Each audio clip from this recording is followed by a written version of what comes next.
জমিতে আমাদের মালিকানা অনেক দিন থেকে আমরাই চাষবাস করি এবং আমরাই এই ফসল ফলাই এবং আমরাই ভোগ করি। সেটা হচ্ছে 80 সাল থেকে।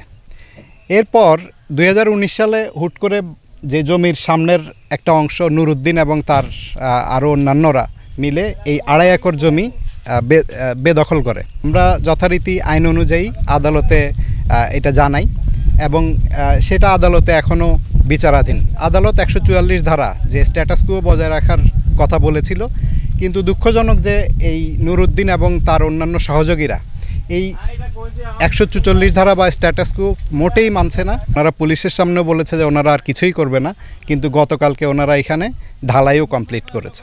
যা দেখা যাচ্ছে যে ওনারা আইন আদালতও মানেন না, পুলিশও মানেন না। আমরা এটার প্রতিকারটা চাই।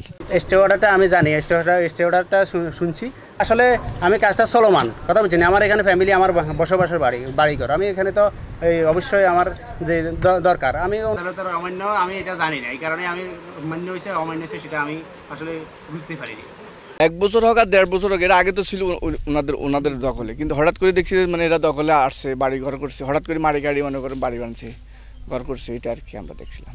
ছোটবেলায় এই জায়গায় উকিল সাহেবের দখলে জায়গাটা, উকিল সাহেব নিজে বা কৃষিকাজ করে, কাজ যে বর্গা দিয়ে চাষ করে।